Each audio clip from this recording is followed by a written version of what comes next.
ओम नमो भगवते वासुदेवाय।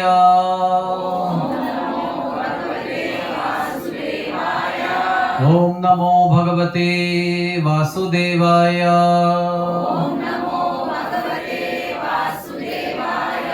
ओम नमो भगवते वासुदेवाय।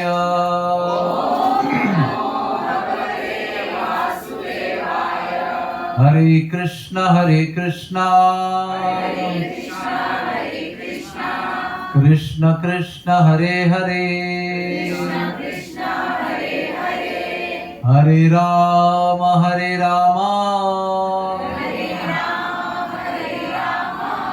राम राम हरे हरे। हरे कृष्णा। तो आप सभी लोगों का इस शुभ अवसर पर स्वागत है।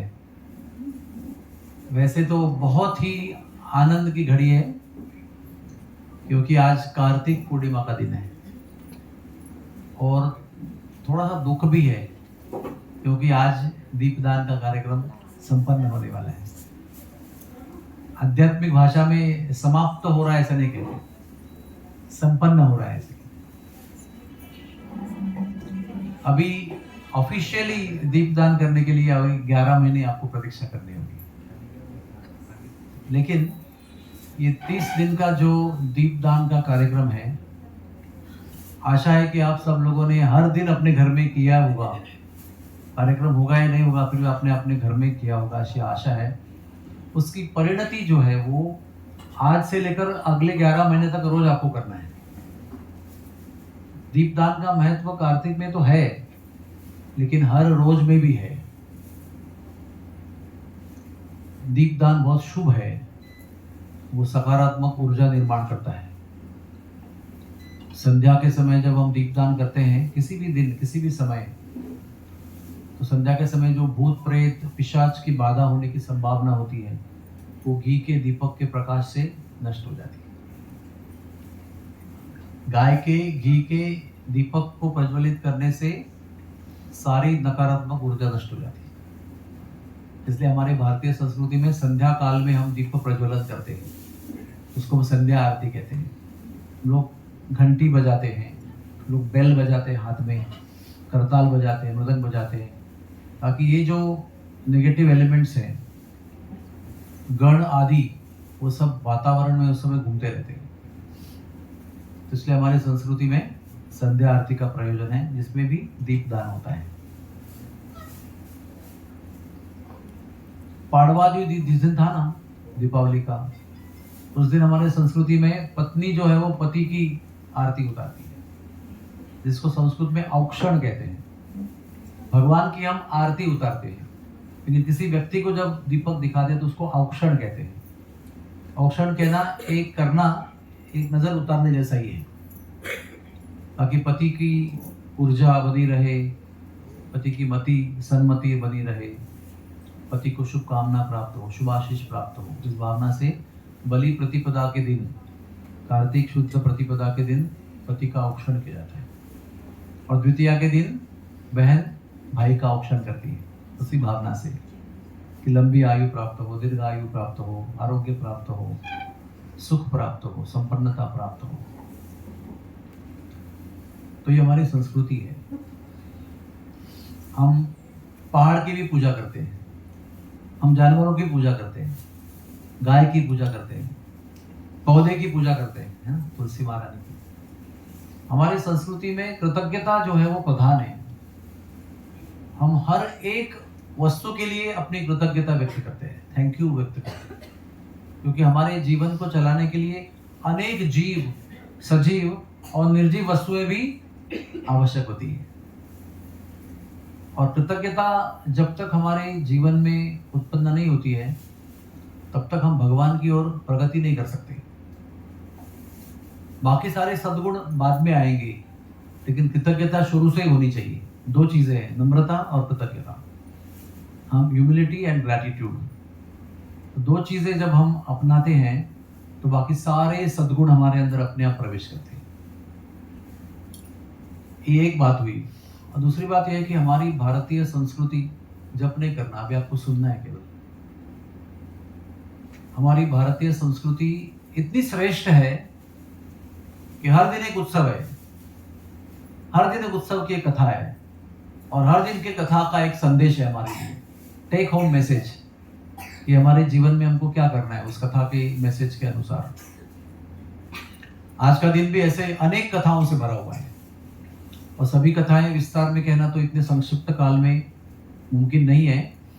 फिर भी आपके सामने तो यहाँ पर तुलसी महारानी और शालिग्राम जी का विवाह हुआ ना, वो विवाह का आज प्रमुख दिन है, लेकिन एकादशी से लेकर द्वादशी, त्रयोदशी, चतुर्दशी और पूर्णिमा, ये पांचों दिन में किसी भी एक दिन आप तुलसी का विवाह संपन्न करा सकते हैं। और आज के दिन यशोदा माई कृष्ण के लिए गर्भवती हुई थी, गर्भधारणा उसकी आज हुई थी। शरद पूर्णिमा जो है, अश्विन पूर्णिमा, जिस भगवान ने बंसी वट के नीचे खड़े होकर मुरली बजाई थी और प्रथम रास रचाया था, उसके बाद में कार्तिक पूर्णिमा में भी बहुत भव्य रास रचाया गया, और उसके आगे हर पूर्णिमा, हर पूर्ण चंद्रमा के दिन भगवान ने रास रचाया है। वैसे तो ये दोनों तीनों पूर्णिमा के बाद में भगवान ने हर दिन रास रचाया है, और ब्रजभूमि के हर कण पर रास लीला संपन्न हुई है, लेकिन फिर भी पूर्णिमा भगवान को बहुत ज्यादा प्रिय है। पूर्ण चंद्रमा जो है वो प्रेम की भावनाओं को जागरूक करता है, इसलिए हमारे मटेरियल लाइफ में भी जो पोएट्स हैं वो पूर्ण चंद्रमा पर बहुत लव पोएट्रीज लिखते हैं, लेकिन मूल दृष्टि से पूर्ण चंद्रमा ये राधा कृष्ण प्रेम का प्रतीक है। राधा कृष्ण के प्रेम को उद्दीपित करने वाला, वृद्धिंगत करने वाला, बढ़ाने वाला ये पूर्ण चंद्रमा है, और कृष्ण चंद्र के वंश में ही अवतरित हुए हैं, और राधा रानी सूर्य के वंश में अवतरित हुए हैं। यहाँ तक कि जब कृष्ण जन्म लिए थे तो अष्टमी थी, अष्टमी को आधा चांद होता है ना, लेकिन अष्टमी को भी, क्योंकि परम भगवान मेरे वंश में आए हैं, इसलिए अष्टमी का चांद भी पूर्ण चंद्रमा हो गया था। एक ही बार पूरे काल गणना के इतिहास में एक ही बार ये अष्टमी का चंद्र आधा होकर छोड़कर पूर्ण चंद्रमा बन गया। और संक्षेप में इसकी कहानी ऐसी है कि वृंदा देवी जो है ना, जिसका स्वरूप ये तुलसी देवी है, ये वृंदा देवी गौलोक धाम, जो भगवान का निज धाम है, परम वैकुंठ कहते हैं उसको। साधारण वैकुंठ अनंत होते हैं, लेकिन इसमें सर्वोत्तम वैकुंठ जो है वो गोलोक वृंदावन है। उसमें वृंदा देवी एक विशेष गोपी है, और भगवान को, राधा रानी को बहुत प्रिय है। राधा रानी और भगवान को मिलने के लिए जितना भी आयोजन आवश्यक है, वो सारा आयोजन वृंदा देवी करती है। गौलोक में भी करती है, जब यहाँ आती तभी भी करती है। तो भगवान अवतार लेकर आते हैं तो यहाँ पर भी आयोजन सब वृंदा देवी करती है। तो ये वृंदा देवी, एक लंबी कथा है, उसमें हम नहीं जाएंगे अभी, लेकिन एक प्रसंग में इस वृंदा देवी को एक शाप प्राप्त हुआ। वो शाप के दो हिस्से थे। एक तो आपको पृथ्वी पर जन्म लेना पड़ेगा, गौलोक से नीचे उतरकर। वो इतना खराब क्यों है? क्योंकि यहाँ पर जन्म है, मृत्यु है, बीमारी है, बुढ़ापा है, 50 प्रकार के कष्ट है यहाँ पर। वहाँ पर जन्म भी नहीं है, बुढ़ापा भी नहीं है, बीमारी भी नहीं है, और आनंद ही आनंद है, कोई दुख का काम ही नहीं है। तो एक तो दुख भरी जगह में जन्म लेना है, और दूसरा शाप मिला कि आप राक्षस की पत्नी बने। वो एक और ज्यादा कहते ना तड़का बैठ गया उसके ऊपर। तो यथावकाश इस शाप के अनुसार वो नीचे आई और जालंधर नाम के भयंकर राक्षस की पत्नी बनी। जालंधर ने बहुत तप किया, और तप करके बहुत सारी शक्तियां प्राप्त की। तो शूरवीर तो वो था ही, तपस्वी भी था, शूरवीर भी था, लेकिन राक्षसी प्रवृत्ति का, भगवान और देवताओं के विरुद्ध शत्रुत्व की भावना रखने वाला था। और वृंदा देवी उसकी पत्नी बनी। तो वृंदा देवी इतनी पतिव्रता थी कि इसके पातिव्रत्य के बल से वो अजय हो गया, यानी इनडिफिटेबल। देवताओं के साथ कई बार युद्ध किया और देवताओं को हर बार भगा दिया, परास्त करके जान मुट्ठी में लेके देवता लोग भाग गए सब। तो कई बार ऐसे होने के बाद सब देवता अपने राज्य को भी खो बैठे, धन संपत्ति खो बैठे, ऐश्वर्य खो बैठे, मान सम्मान खो बैठे, सब कुछ गया उनका, लुट गया। तो जब भी ऐसा संकट आता है तो देवता लोग क्या करते हैं बताइए? भगवान के पास जाते हैं। पहले ब्रह्मा के पास जाते हैं, ब्रह्मा सबको लेके भगवान के पास जाते हैं। और एक निवेदन देते हैं, भगवान थोड़ा सा ज़्यादा हो रहा है, अभी कुछ करो। तो भगवान के पास उन्होंने चर्चा की, सब वर्णन किया कि पर निवेदन दिया पूरा, ऐसे ऐसे हो रहा है, वैसे वैसे हो रहा है, कैसे हम उनको मारे। शिव जी भी मारने में असमर्थ है। भगवान ने कहा कि इसकी पत्नी जो है, उसका जो पतिव्रता का धर्म है वो उसको एक कवच की तरह है। वो इतना शक्तिशाली पतिव्रता है वो कि इसको कोई नहीं मार सकता। तो फिर बोले कि भी क्या करें, जब तक इसके पतिव्रता धर्म को कोई तोड़ नहीं सकता है, तोड़ता नहीं है, तब तक जालंधर को कोई मार नहीं सकता है।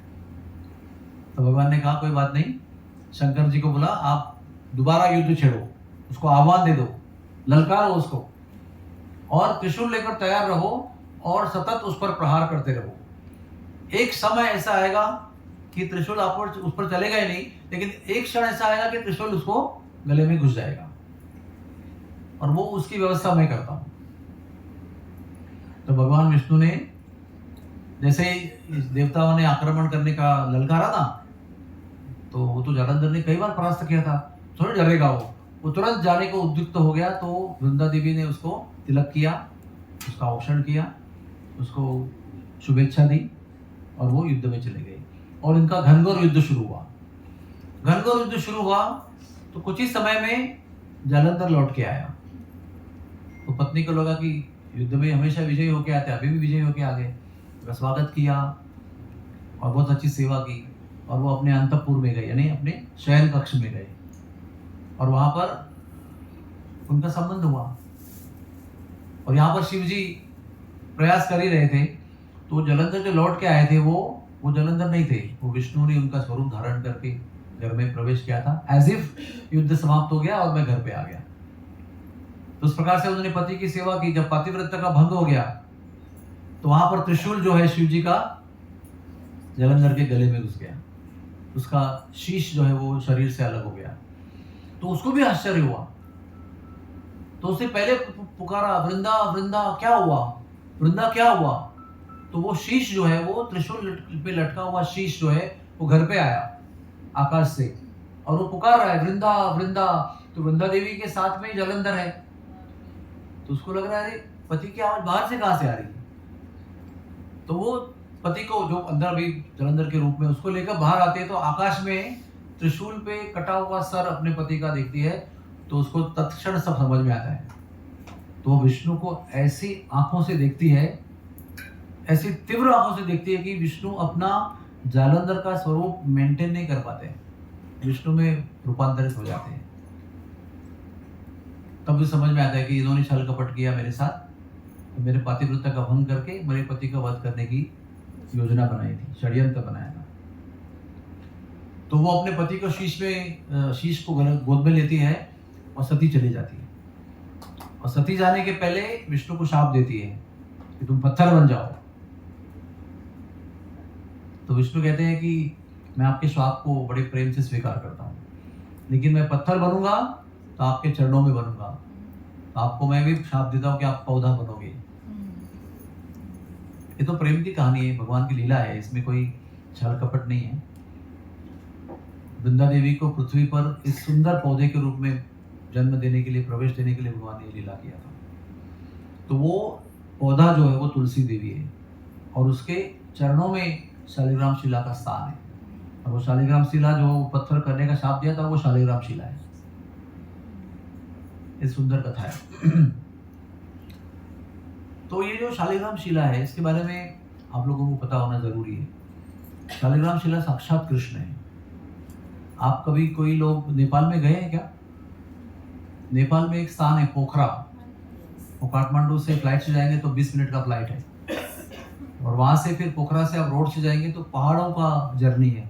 वो पहाड़ों में एक नदी है, दो नदियां हैं, काली गंडकी और गोरी गंडकी। तो जो काली गंडकी नदी है उसके वो पहाड़ों में है। तो पहाड़ों में जितने भी ऐसे पत्थर खिसक के गिर जाता है ना पानी में, तो उस पहाड़ के बीच में जो काली गंडकी नदी बह रही है, उसके अंदर एक होता है कीटक, उसका नाम है वज्रकीट। वज्रकीट जो है वो विश्वकर्मा का अवतार है। तो वज्रकीट क्या करता है, जैसे ही पत्थर नीचे गिरता है उसको पत्थर के अंदर प्रवेश करके उसके अंदर क्या कहते हैं उसको, मराठी कहते हैं कोरीव का मतलब व्हाट डू यू से इन इंग्लिश, हाँ कार्विंग अंदर कार्विंग करते हैं। और वो अंदर से कार्विंग होता है, तो कभी वो चक्रशिला बनती है, तो कभी गोविंद शिला बनती है, कभी दामोदर शिला बनती है, कभी वराह शिला, नरसिम्हा शिला, आप कहते जाओ, लक्ष्मी शिला, गणेश शिला, शंकर शिला, नरसिम्हा शिला, से अनंत प्रकार की शिलाएं बनती है। कभी कभी एक शिला में 6 चक्र होते हैं, कभी कभी एक शिला में 4 चक्र और एक विष्णु का स्वरूप होता है, और सब ये एक कीटक करता है दिव्य रूप से। तो पत्थर गिरता है, लेकिन वज्र कीट उसको कार्विंग करके अंदर से, बाहर से नहीं, अंदर से एक खोल में से प्रवेश करता है और अंदर पूरा कार्विंग करता है। फिर वो शालिग्राम शिला बन जाती है। फिर विष्णु जी उसमें प्रवेश करते हैं, या जिस रूप में उन्होंने बनाया है वो रूप उसमें प्रवेश करता है। और उसको फिर नेपाल के लोग जो है वो अंदर जाकर उसको उठाते हैं, और फिर कुछ लोग बेचते हैं, कुछ लोग देते हैं। तो ये शालिग्राम का जो पूजन है वो वैष्णव संस्कृति में बहुत ज़्यादा महत्वपूर्ण है। शालिग्राम का पूजन जो है वो अगर आपने एक बार स्वीकार किया तो आपको जीवन भर करना पड़ेगा। कहीं भी आप जाओ तो आपको बक्सा लेके जाना पड़ेगा। शालिग्राम जी उसमें गद्दी पर शयन किए हुए होंगे, तो उसका पूजन का सामान, ड्राई फ्रूट्स, जो भी केला मिलता है, बाहर के फल मिलता है, आरती का सामान, जो भी आपको चाहिए वो सब लेकर चलना होता है। और रोज कम से कम एक 45 मिनट्स का काम होता है। लेकिन जो शालिग्राम का सेवा करते हैं उनके जीवन में कभी भी क्या कहते हैं, गरीबी नहीं आती, समृद्धि बनी रहती है। लेकिन केवल समृद्धि बने रहने के लिए इसकी पूजा नहीं करते, विष्णु की अनंत कृपा प्राप्त होती है शालिग्राम की सेवा करने से। और हमारा नाम जप जो है, हमारी जो साधना है, भगवान के प्रति जो हम प्रयास कर रहे हैं, वो सब में बहुत शक्ति प्राप्त होती है। उसको करने के लिए बहुत ज़्यादा आध्यात्मिक पुष्टि प्राप्त होती है। शालिग्राम जब तक वो आप लाते हैं घर पे, तब तक वो निद्रा में है, इस प्रकार से मानते हैं। और समझो अभी आपने लाया, मई में लेके आए, और दीपावली के दिन आपको उसका शुभारंभ करना है सेवा का, तो दीपावली के दिन आप पहले उसको तेल से मालिश करेंगे, सुगंधी तेल से, यानी इत्र से, मौसम के अनुसार ठंडा गर्म देख कर। जैसे फॉर एग्जाम्पल केसर का इत्र गर्म होता है तो सर्दियों में उसको यूज करते हैं, खस का इत्र जो है वो ठंडा होता है तो उसको गर्मी में यूज करते हैं। इस प्रकार से सारे अत्रों का एक एक स्वभाव होता है, तो स्वभाव को देखकर उस समय आपको वो इत्र उपयोग करना है। और अच्छी तरह से मालिश करने से वो शिला जागृत हो जाती है, शयन से यानी सोने की मुद्रा से जग जाती है, और फिर उसकी सेवा आरंभ करते हैं। उसकी मिनिमम सेवा जो है गंगाजल, तुलसी और चंदन, ये उसकी मिनिमम सेवा है। अर्थात पहले आपको इत्र लगाकर उनको स्नान कराना है जल से, फिर पोंछना है, उसके बाद में उनको चंदन से उनकी आंखें, होंठ ऐसे बनाना है, तिलक लगाना है, कुछ अलंकार हो तो अलंकार लगाना है, और तुलसी पत्र अर्पण करना है। तुलसी पत्र पे रखना है और ऊपर भी तुलसी अर्पण करनी है। लेकिन ये करने के लिए भी समय लगता है, और कम से कम एक बार आपको नैवेद्य भोग करना जरूरी है। वैसे तो हम जितना बार खाते हैं उतना बार करते हैं उनको, लेकिन मिनिमम सफर में भी होंगे हम तो एक बार तो उनको फलाहार या मेवा या भोजन उनको देना जरूरी है। फिर कोई लोग उनको बांसुरी अर्पण करते हैं, कोई वराह शिला को दांत भी अर्पण करते हैं, कोई नरसिंह शिला को बहुत लंबी लंबी तीखे दांत अंदर से लगाते हैं, बहुत सारा श्रृंगार करते हैं, आंखें लगाते हैं, तिलक लगाते हैं, होठों के लिए श्रृंगार करते हैं, और मुख में पत्रावली करते हैं। पत्रावली का मतलब डिजाइन, चंदन से डिजाइन बनाते हैं गाल पे, यहाँ पर सब जगह पर, उसको पत्रावली कहते हैं। पत्रावली ये एक विशेष आर्ट है जो हमारी जो होस्टेस है उसका नाम क्या है, नहीं मेन कोऑर्डिनेटर जो खड़ी है ग्रीन साड़ी में, उसका नाम ललिता है। तो जो ललिता देवी है, सुनिए ललिता देवी है ना, वो राधा रानी की प्रधान सखी है, और ललिता सखी ये पत्रावली करने में सबसे एक्सपर्ट है, ये मुझे बताना। ललिता जी की विशेष सेवा है, तो पत्रावली रचना करने में बहुत ही सबसे कुशल है। सब लोगों को आता है लेकिन वो कुछ विशेष है। इस प्रकार से शालिग्राम की सेवा की जाती है। और ये शालिग्राम जो है, इन्हीं में से हमारे राधा रमन जी प्रकट हुए थे वृंदावन धाम में। गोपाल भट्ट गोस्वामी जब गंडकी नदी गए थे, चैतन्य महाप्रभु जो स्वयं कृष्ण है, उन्होंने कहा था कि मैं आपको मिलूंगा वहां पर। तो नदी में स्नान करने गए तो कमंडल में 12 शिलाएं प्रवेश कर गई। तो शिलाएं जनरली कहाँ पर होती है? बॉटम में होती है ना। आपने कभी पत्थर को तैरते देखा है क्या? एक ही बार तैरा था, राम जी ने बनाया तभी, उसके बाद में कभी नहीं तैरा हूँ। लेकिन ये शिलाएं जो है, बॉटम की शिलाएं, 12 शिलाएं कमंडल में प्रवेश किया। तो उनको लगा भाई मिस्टेक हो गया, तो डाल दिया वापस। दोबारा कमंडल बांध लिया तो दोबारा प्रवेश किया। तब आकाशवाणी हुई, मैंने कहा था ना आपको मिलूंगा, मैं ही आपको मिल रहा हूँ, इनको ले जाना वृंदावन। तो वृंदावन लेके गए और कृष्ण का स्वरूप ही थे वो मानकर उन्होंने उनकी सेवा आरंभ की। एक दिन नरसिंह चतुर्थी आई तो कथा पढ़ी नरसिंह भगवान की। उसका सार क्या है? खंबा तोड़कर भगवान आए, है ना। और कैसे आए? उनके भक्त प्रहलाद ने केवल इशारा किया था, वो तो मेरे प्रभु सब जगह पर है। तो उसने कहा इस खंबे में भी है क्या? ना, इस खंबे में भी है, सब जगह है तो खंबे में भी होंगे। तो उंगली दिखाते जो प्रहार किया उसने अपने हाथ से मुष्टि से, तो खंबा तोड़कर भगवान प्रकट हो गए। कहते प्रहलाद ने पहले देख लिया था, खंबा में ऑलरेडी खड़ी थे, पूरा ड्रेसअप, हाँ, चेहरा, सिंह का, बॉडी, मनुष्य का, नाखून, हाथ, 8 हाथ सब रेडी। प्रहलाद को दिखाई पड़े, किसी को दिखाई नहीं पड़े तोड़ने के पहले। तो ये हमारे गोपाल भट्ट गोस्वामी ने कथा पढ़ी, जो हमारा रिवाज है, क्योंकि हम उत्सव में उसकी कथा पढ़ते हैं। तो उनको मन में लगा कि अरे मेरे शालिग्राम ठाकुर जी जो है तो गोल मटोल है।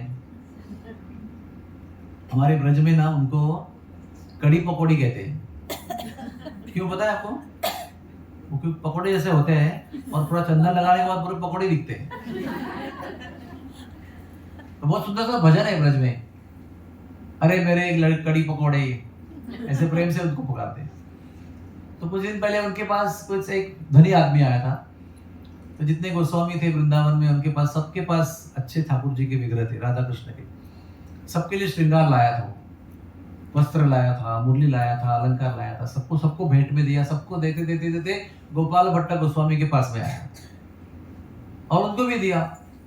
अच्छा, बाजूबंद दिया, लहंगा दिया, पहरा, सबको दिया। तो उन्होंने कहा अरे मैं किसको पहनाऊंगा, कहाँ हाथ है इनके, कहाँ पैर है, कुछ है ही नहीं। तो नहीं, मैं तो आपके लिए लाया, आपको लेना ही पड़ेगा। तब से इनके मन में इच्छा उत्पन्न हुई कि सबके ठाकुर के अंग हैं, मेरे ठाकुर के अंग ही नहीं है। कितना अच्छा होता मेरे ठाकुर के भी अंग होते। ऐसे मन में विचार उनका कई दिन चल रहा था। फिर नरसिंह चतुर्थी आई और उन्हें पढ़ा कि एक अंगुली निर्देश से भगवान तत्क्षण खंबे से प्रकट हो गए, तो वो हमारी शिला से क्यों नहीं प्रकट हो सकते? ऐसा मन में विचार आया, व्हाई नॉट? अगर ये कर सकते तो वो भी मुमकिन है।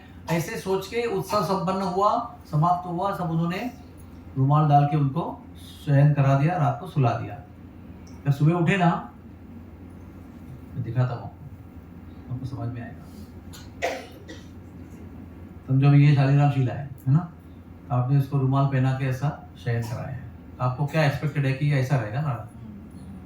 तो जब सुबह उठे ना तो उनको एक शिला का रुमाल ऐसा दिखाई पड़ा, ऊपर उठा हुआ। तो वे उनको बड़ा उत्सुकता हुई, तुरंत जाके जमुना जी में स्नान किया और शुद्ध होकर जब लौटे और इसको हटाया तो वही शालिग्राम शिला यहाँ पर है, यहाँ से कृष्ण प्रकट हुए थे। पूरे छोटे से ऐसे, ये 4 और ये 4 और ये 4, 12 उंगली के कुंची के आकार के सुंदर शालिग्राम के ही टेक्सचर के, एकदम चिकना होता ना, मतलब स्मूथ एंड शाइनिंग। पीछे शिला है, सामने के भाग से भगवान प्रकट हो गए। तो उन्होंने भाग कर जाकर रूप गोस्वामी और अन्य वरिष्ठ वैष्णवों को बुलाया। तो रूप गोस्वामी ने कहा ये तो साक्षात 3 भगवान है वृंदावन के, मदन मोहन जी, गोविंद जी, गोपीनाथ जी। ये तीनों की फीचर्स इन्हीं एक ही मूर्ति में है। मतलब चरण जो है वो मदन मोहन जैसे है, छाती जो है वो गोविंद जैसी है और मुख कमल जो है गोपीनाथ जैसा है। तो वृंदावन के 3 प्रमुख विग्रह जो है वो तीनों अपने बेस्ट फीचर्स जो है वो इस मूर्ति में प्रकट किए। वो भी इतने से छोटे से, इतने महीन उसके अंग बने हुए हैं, इतने सुंदर उंगलियां, उनके टोज, फिंगर्स, हर चीज इतनी सुंदर और महीन और चमकदार बनी हुई है। उस समय पे उन्होंने बहुत बड़ा उत्सव बनाया। तो एक ठाकुर तो पूरे शालिग्राम ही है, शालिग्राम से ही बने हुए राधा रमण जी। और कहा गया है कि अगर आपके पास समझो एकदम 15 मिनट ही है वृंदावन में, आपको बहुत जल्दी है, आप कुछ ही समय के लिए आए हैं, और आपको बहुत सारे मंदिर दूर दूर है तो देखने को टाइम नहीं है, तो आदेश दिया गया है कि आप राधा रमन के दर्शन करने जाओ, क्योंकि चरणों में मदन मोहन जी, वक्षस्थल में गोविंद जी और मुख्यमंत्री गोपीनाथ जी, तीनों का दर्शन एक ही साथ में हो जाएगा। और वे हमारे गौड़ी संप्रदाय में गोपाल भट्ट जी चैतन्य महाप्रभु के शिष्य हैं, तो इसलिए से हम हमारे संप्रदाय में तो हमें बड़ा गर्व है। हमें सबसे प्रिय जो है वृंदावन में और राधा रमन जी, तो शालिग्राम जी। और कैसे यशोदा को गर्भ धारणा हुई, संक्षेप में बताता हूँ। नंद बाबा यशोदा को, आप पता है ना, बहुत समय तक बालक प्राप्ति नहीं हुई थी। सारे नंदगांव वहां से दुखी थे कि हमारे राजा को संतान नहीं है। कोई उत्सव भी बनाते नहीं थे, क्योंकि राजा के घर में पुत्र प्राप्ति नहीं है। अयोध्या में भी ऐसा ही था। राम का जन्म होने तक किसी ने कोई उत्सव ही नहीं मनाया। सब जो भी कुछ किया, एंगेजमेंट बेटी का, वो चुपचाप किया, मतलब कोई धूमधाम से नहीं किया। जब राम का जन्म हुआ तब बड़ा उत्सव मनाया गया। उसके बाद में सारे उत्सव बड़े धूमधाम से मनाए गए। तो राजा अगर पुत्र नहीं ऐसे दुखी है तो हम कैसे सुख मना सकते हैं। तो नंद बाबा बहुत बूढ़े हो चुके थे और एक दिन गोकुल में नदी में स्नान करने जा रहे थे। थोड़ा देर हो गई थी उनको। उसी समय सारे जो वैष्णव थे, साधु ऋषिगण थे, अपने कुटिया के बाहर जो है प्रातः विधि कर रहे थे। यानी कोई दातुन कर रहा था, कोई कुछ कर रहा था। नंद बाबा जाते दिखाई पड़े जमुना जी की ओर, तो सबने ना उनको मिलकर एक साथ आशीर्वाद दिया, पुत्रवान भव। और वो ऐसे हुआ कि सबका एक ही साथ में उच्चारण हुआ। कोई प्लानिंग नहीं था, कोई यहाँ बैठा है, कोई वहां बैठा है, कोई वहां बैठा है, लेकिन ऐसी प्रेरणा सबको हुई कि एक साथ मिलकर एक स्वर में उन्होंने आशीर्वाद दिया। नंद बाबा हंस पड़े। क्या सोचे मन में, अब ये भी कोई उम्र है बालक होने की। और गए, स्नान करके लौट के गए। साधुओं को ये वरदान उच्चारण करने के बाद ध्यान में आया कि हमने कैसे वरदान दिया, ये क्या सोच के दिया। तो प्लानिंग करके तो आए नहीं थे कि आज सुबह आते ही देखना है वरदान देना है। ये तो उत्स्फूर्त हुआ। लेकिन अगर इस उम्र में हमको संतान नहीं होने वाली है तो हमारा वचन झूठा हो जाएगा और लोगों का ब्राह्मणों के वचन पर विश्वास उड़ जाएगा। तो भाग के अपने गुरु के पास गए, शांडिल्य मुनि के पास।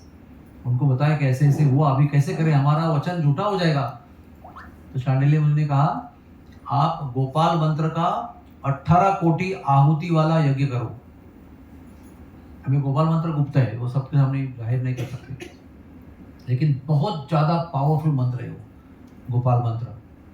वो गुरु के पास से प्राप्त किया जाता है, राइट कान में ही प्राप्त कर जाता है। उसको मुख से भी उच्चारण नहीं कर सकते, मन में ही चिंतन करना है उसका। बहुत शक्तिशाली मंत्र है। रुक्मिणी ने भी वो मंत्र उस ब्राह्मण को दिया था। वो उनका मैसेज लेकर द्वारका गया था ना कि मेरी शिशुपाल का शादी हो रही है और तुम नहीं आओगे तो मैं आत्महत्या कर लूंगी, अगर शादी हो जाती है तो मैं जीऊंगी नहीं, आप जल्दी आके मुझे यहाँ से भगा के ले जाओ। ये संदेश लिखा था ना, लव लेटर। वो लेकर जो ब्राह्मण गया था वो सक्सेसफुली कृष्ण को लेकर आया था द्वारका में, द्वारका से कौंडिन्यपुर यानी नागपुर में। तो इसलिए रुक्मिणी जी ने बड़े प्रेम से उसको ये मंत्र दिया था। तो शांडिल्य मुनि ने कहा कि आप 18 करोड़ आहुति इस मंत्र को उच्चारण करके हवन करो। तो सब लोग तुरंत बैठ गए और उन्होंने कई महीने तक वो यज्ञ किया। उसके बाद 18 करोड़ भी आहुति जब अर्पण की गई मंत्र उच्चारण करके, तो यज्ञशाला में से, यज्ञ कुंड में से एक नील तेज प्रकट हो गया। वो आकाश में गया। उस नील तेज ने रूप धारण किया एक बालक का। Blue boy was created in the sky. फिर वो नील तेज बालक के रूप में आया नीचे, नंद महाराज के हृदय में प्रवेश किया। जैसे हृदय में प्रवेश किया, नंद महाराज बहुत एकदम हैंडसम हो गए, बहुत तेजस्वी हो गए, बहुत प्रकाशमान हो गए, बहुत सुंदर लगने लगे। फिर वो बालक कुछ समय वहां विराजमान होके वहां से निकल के यशोदा के हृदय में प्रवेश किया। यशोदा तो सुंदर थी और करोड़ों रूप से और संपन्न हो गई और सुंदर हो गई, तेजस्वी हो गई, इतना तेज सब जगह फैलने लगा। फिर वो बालक हृदय से यशोदा के गर्भ में प्रवेश किया और यशोदा गर्भवती हुई। उस दिन कार्तिक पूर्णिमा थी। और वे आप कार्तिक पूर्णिमा से जन्माष्टमी तक के दिन घर पे जाके गिनिए, आपको बराबर 9 महीने 9 दिन मिलेंगे। Perfect pregnancy. कार्तिक पूर्णिमा में गर्भधारणा हुई, डे 1 कंसेप्शन, और जन्माष्टमी के दिन जन्म हुआ। तो ये बहुत शुभ दिन है। और हम लोग को लगता है कि केवल देवकी के पास ही कृष्ण का जन्म हुआ। देवकी ने भी गर्भधारणा हुई उनको, और देवकी ने भी जन्म दिया, लेकिन वो विष्णु स्वरूप थे, इसलिए वो 4 भुजा में पहले आए। तो देवकी ने विनती किया उनको कि आप ना 4 भुजा में क्यों आते हो, कंस को पता चलेगा कि आप आ गए तो वो मारने को आ जाएगा। तो माता का प्रेम तो था ही, तो जानते हैं भगवान है, लेकिन फिर भी माता तो माता ही होती ना।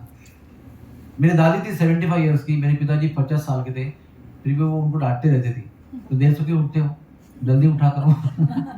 यानी माता 75, पिताजी 50, फिर भी वो माता के लिए छोटा ही बालक होता है, वो कभी बड़ा होता ही नहीं। तो वैसे वो कह रहे हैं कि मैं भगवान हूँ, पिछले जन्म में मैं कृष्ण गर्भ था, फिर बाद में वामन बना, अभी मैं कृष्ण बनकर आया हूँ। लेकिन वो कह रहे हैं कि नहीं नहीं नहीं, आप ना बालक बन के आ जाओ, मेरे गोद में छुपा लूंगी आपको मैं, एक बार स्तनपान भी कराना है। तो वो कह रहे हैं कि ठीक है मैं बनता हूँ बालक, लेकिन मेरा आपको एक आदेश है, बालक बनते ही मुझे छोड़ के आना गोकुल में। तो तुरंत बालक बन गए, छोटे से गोद में लिया, स्तनपान कराया और टोकरी में लेकर वसुदेव जी चले गए। तो ये एक बालक का जन्म हुआ ना, और उसको लेकर वसुदेव जा रहे हैं, और वहां पर रोहिणी नक्षत्र के द्वितीय चरण में देवकी को जन्म हुआ, यानी देवकी को जन्म प्राप्त हुआ कृष्ण भगवान का। विष्णु भगवान जन्म लिए। वो हर एक नक्षत्र के 4 चरण होते हैं।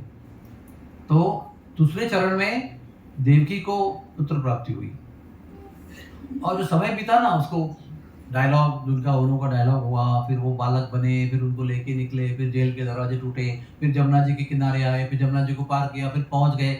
उतने में रोहिणी का तीसरा चरण शुरू हुआ नक्षत्र का, और उस तीसरे चरण में यशोदा ने ट्विंस को जन्म दिया, योग माया देवी और कृष्ण, ओरिजिनल कृष्ण, क्योंकि ओरिजिनल माता यशोदा है, गौलोक की माता जो है यशोदा है। तो कृष्ण ने योग माया के साथ जन्म लिया। योग माया को वरदान दिया था, अगर तुम 7वें गर्भ को यहाँ से वहां शिफ्ट करोगे, कहाँ पे कहा, देवकी के गर्भ से रोहिणी के गर्भ में शिफ्ट करोगे, तो उस सेवा के लिए मैं आपको बहन बनाऊंगा। तो जब कृष्ण की गर्भधारणा हुई तो योग माया ने भी प्रवेश किया, तो ट्विन प्रेगनेंसी थी 9 महीने के लिए, दोनों को जन्म दिया। लेकिन भगवान की इच्छा से सब लोग सो गए, यहाँ तक कि रोहिणी को, यशोदा को ये पता भी नहीं था कि मुझे 1 हुआ है, 2 हुआ है, 2 बच्चे हुए, लड़की हुई, लड़का, कुछ पता नहीं था। वो सो गए सब लोग, रोहिणी, यशोदा, दाई, सब सो गए। वहां पर भी सब सो रहे हैं, केवल एक व्यक्ति जग रहा है। कौन है वो? वसुदेव, जो बालक को लेके आ रहा है। तो उसने अपने आप में जो बालक था देखा, यशोदा के गोद में 2 बालक है, एक लड़का है और एक लड़की है। तो उसने जैसे कहा था वैसे लड़के को वहां रखा अपने हाथ वाले, तो वो जो अपने हाथ में जो बालक लाया था वो यशोदा वाले बालक में विलीन हो गया, एक रूप हो गया, यानी 2 became 1। अभी कितने बचे? 2 बचे, एक लड़की है ना, डोंट फॉरगेट। 2 बचे। फिर जैसे कहा गया था भगवान ने कि कन्या को उठा के लेके आओ, तो कन्या को उठा के लेके आए, फिर जमुना जी को पार किया, फिर जेल में प्रवेश किया, 7 दरवाजे प्रवेश किया, सारी सांकली जो है शरीर पर लगी, फिर बालिका रोई, फिर कंस को सुनाई पड़ा, फिर कंस भाग के आया, फिर बालिका को मारने का प्रयास किया तो वो आकाश में उड़ गई। और ये सब जो हुआ रोहिणी के नक्षत्र के तीसरे चरण में जन्म हुआ, तब से लेकर भोर के समय तक, यानी हमारे 4 बजे समझ सकते हैं, हम कहते हैं ना पहाट यानी भोर, भली सुबह, उस समय तक सब सोते ही रहे। और उस समय सोने के समय नंद बाबा के सिस्टर को, उसका नाम नंदिनी था, यानी यशोदा की नंदी थी वो, उसको स्वप्न आया कि मेरी भाभी को पुत्र हो गया है। तो एकदम एक्साइट होकर उठी हो और सीधा भागी सुतिका गृह में, यानी डिलीवरी रूम में। तो उसने आके जगाया यशोदा को, रोहिणी को, सबको जगाया और बताया, देखो देखो तुम्हारी गोद में बालक है, इतना सुंदर नील प्रकाश सब जगह फैला हुआ है। तो पहली बार यशोदा ने अपने बालक को देखा। फिर अपने एक दासी को भेजा कि जाओ हमारे प्रभु जी को इन्फॉर्म करो कि आपको पुत्र प्राप्ति हुई है। तो मानो जैसे आकाश में उड़ती हुई गई हो, उसके पैर जमीन पर टिकते नहीं थे, इतनी खुशी थी उसको। तो भाग के गई नंद महाराज के पास, और नंद महाराज का दरवाजा खटखटाया, बोला महाराज जी बधाई हो, आपको पुत्र प्राप्ति हुई है। नंद महाराज एकदम स्टंड हो गए आनंद से। फिर सवार ने अपने आप को संभाला और क्या वरदान दिया उस दासी को, कुछ सोच सकते हैं आप? उस समय भोर का समय था और नंद बाबा की लाखों गायें उस समय उनका दूध निकाल रहे थे लोग, morning milking of the cows. तो उन्होंने क्या कहा कि अभी जितनी गायों का दूध निकाला जा रहा है सारी गायों इसको दान दे दो। और दूध निकाले मतलब उसका वत्स भी होगा ना, बछड़ा भी होगा ना, दूध क्यों निकालते? क्योंकि बछड़ा वो है उसको। तो सवत्स गायों का दान किया, जितनी भी गायों का दूध उसमें दोहन कर रहे थे वो। फिर नंद बाबा अपने सूतिका गृह में आए। उनको लग रहा था कि मेरा सूतिका गृह का अंतर जो है कितने करोड़ों मील दूर है, ऐसा उनको लग रहा था कि आता क्यों नहीं, आता क्यों नहीं। वो बहुत तेजी से चल रहे थे, फिर भी लग रहा था कि बहुत दूर है, बहुत दूर है। फिर वो गए वहां पर। फिर वो पहुंचते ही सबने पर्दा बंद कर दिया, यहाँ दर्शन नहीं देखे बालक का। पहले क्या दोगे बताओ? होता है ना शादी में, दूल्हे का जूता चोरी करते हैं, फिर बोलते क्या दोगे क्या दोगे, फिर वादा करना पड़ता है कि तुमको 1000 दूंगा, तुम 500 दूंगा, तुमको ये दूंगा, तुमको वो दूंगा। कोई कठोर शिष्य होगी तो बोलेगी मुझे गाड़ी चाहिए तो उसके बिना जूता नहीं मिलता है। उस प्रकार से उन्होंने कहा कि बालक का दर्शन चाहिए, क्या दोगे? तो वो तो कुछ लेके नहीं आए थे, तो उन्होंने ऐसे ही मुंह बोली सब बता दिया कि ये दूंगा, वो दूंगा, वो दूंगा। फिर उन्हें रोहिणी ने पर्दा खोला और बालक का दर्शन कराया। नंद बाबा का आनंद का वर्णन किया गया, इतने इतने आनंदी हो गए थे वो, बालक को देखकर पलकी भी नहीं बंद हो रही थी उनकी, एक नजर से देख रहे थे। कई समय तक ऐसे ही खड़े थे, स्टंड, उसको स्तब्ध विकार कहते हैं। इस प्रकार से यशोदा गर्भवती होकर उनको बालक की प्राप्ति हुई। तो आज का दिन बहुत ज़्यादा महत्वपूर्ण है। आप सब लोगों को बधाई है कि ऐसे शुभ अवसर पर हम सब लोग एकत्र होकर भगवान को दीपदान करेंगे। और दीपक का भी क्या है, दीपक तो बाती जो बनी हुई है कॉटन की, वो कॉटन भी भगवान के द्वारा भूमि से आता है ना। घी भी भगवान ने उत्पन्न की हुई गाय के दूध से बनता है। तो दीपक आपने बनाया है ना, पीतल का, तांबे का, जो भी कुछ है आपका आरती का, वो भी पृथ्वी की तरफ से मेटल से बना हुआ है। तो सब चीजें भगवान की दी हुई है। जो माचिस आपको चाहिए जलाने के लिए, तिल्ली चाहिए, वो भी भगवान के केमिकल फास्फोरस से बना हुआ है। तो आप अगर भगवान आपको बोलेंगे क्या बड़ी बात है, जो भी मुझे अर्पण करो सब मेरा ही है, लेकिन भगवान ऐसा नहीं बोलते। आपको बालक है, बालक है, आपको कितना बड़ा बालक है? 30 साल का बेटा है। अच्छा, छोटा बालक किसको 5 साल का है? बोले यहाँ पर किसी को होगा 5 साल का। तो समझो 5 साल का बालक को आप कुछ 5 रुपए 2 रुपए देते हो कुछ टॉफी खरीदने के लिए, और वो 5 रुपए में से 50 पैसा 25 पैसा जमा करता है साल भर में। और जब मम्मी का बर्थडे आता है तो मम्मी को एक कुछ खरीद के गिफ्ट लेके जाता है, mummy happy birthday to you. तो मम्मी ऐसा बोलती है क्या, अरे वो पैसा तो मैंने ही दिए तुमको, तुमने क्या बड़ा तीर मारा है। तो मम्मी वो देखती नहीं है। मम्मी क्या देखती है? प्यार देखती है कि जिस प्यार से उसने साल भर सेविंग किया और मेरा बर्थडे याद करके मुझे गिफ्ट ला के दिया। उस तरह से भगवान भी, वो पीतल भी मेरा है, वो बाती भी मेरी है, वो घी भी मेरा है, वो तिल्ली भी मेरी है, ऐसा नहीं कहते हैं। वो क्या देखते हैं? आपका प्यार जो है ना, वो देखते हैं कि जिस प्यार से और भक्ति से और प्रेम से आप उनको वो अर्पण कर रहे हैं, वो स्वीकार करते हैं। बाकी वो जानते हैं कि घी भी मेरा है और बाती भी मेरी है, इसमें क्या बड़ी बात। हमको ये पता होना चाहिए कि भगवान को देने लायक हमारे पास कुछ भी नहीं है, क्योंकि सब कुछ उनका है जो हम यूज कर रहे हैं। लेकिन भगवान को देने लायक प्रेम जो है, भक्ति जो है, वो हमारी है।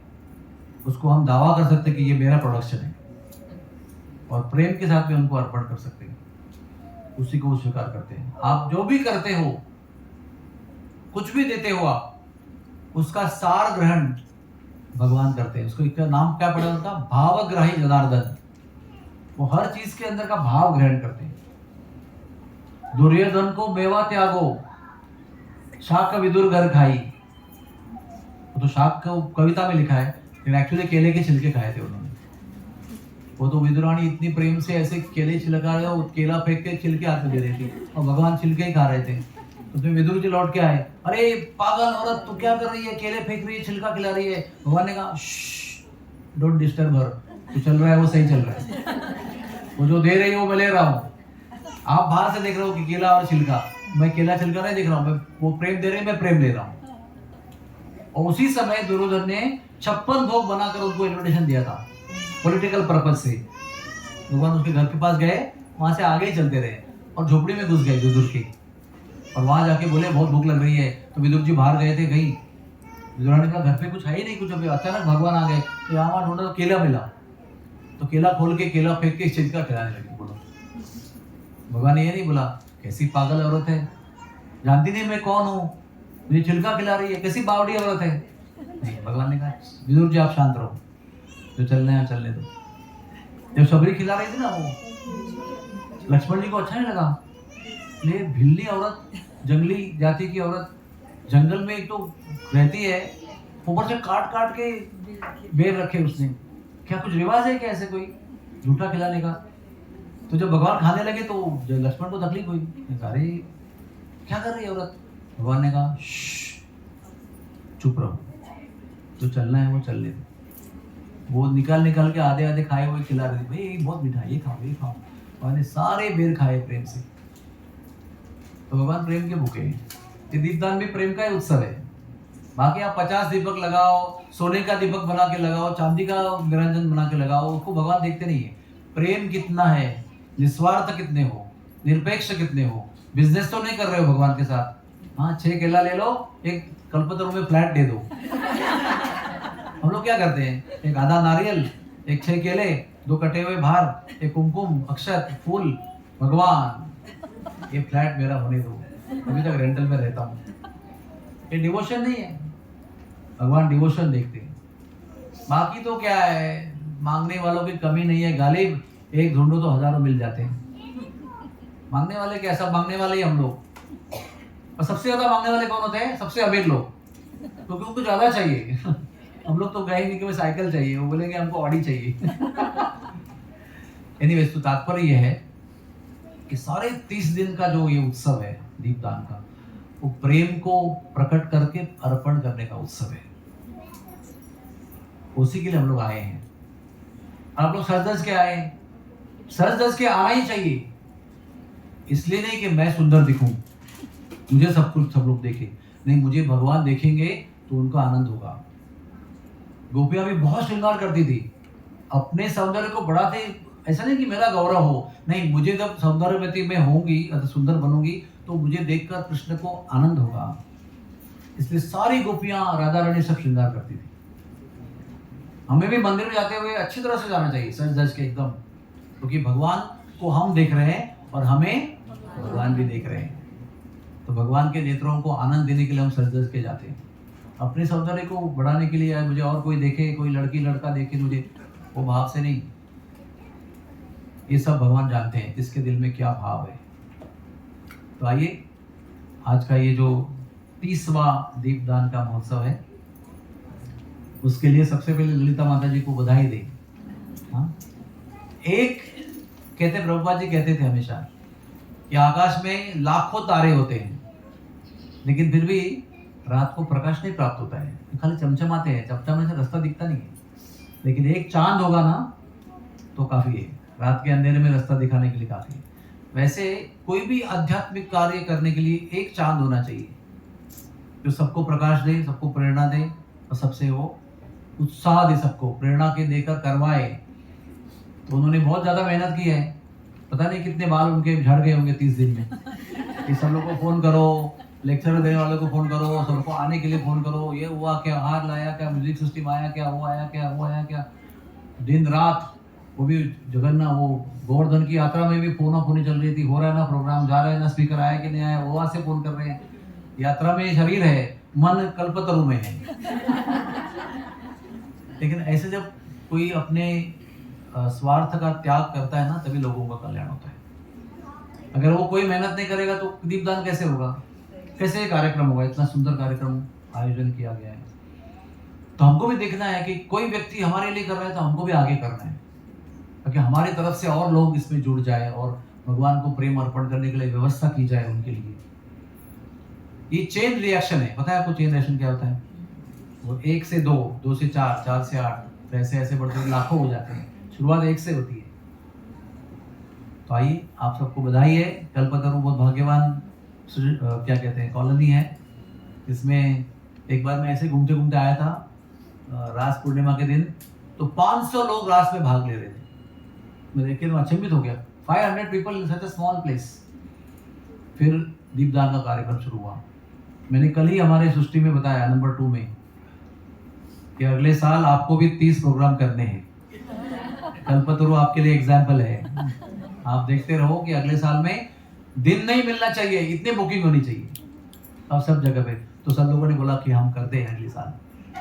मैंने कहा मैं 30 दिन लिखते को तैयार हूँ यात्रा छोड़ के, लेकिन आप करो। मैं एक सुबह 6 बजे कल्पतरु में आऊंगा, 7 बजे तू में जाऊंगा। ऐसे बताया मैंने उनको, जैसे आज है। हाँ, ये होते ही दूसरा कार्यक्रम है। हाँ, थैंक यू वेरी मच। सब लोग एक बार हरे कृष्ण महामंत्र बोलेंगे।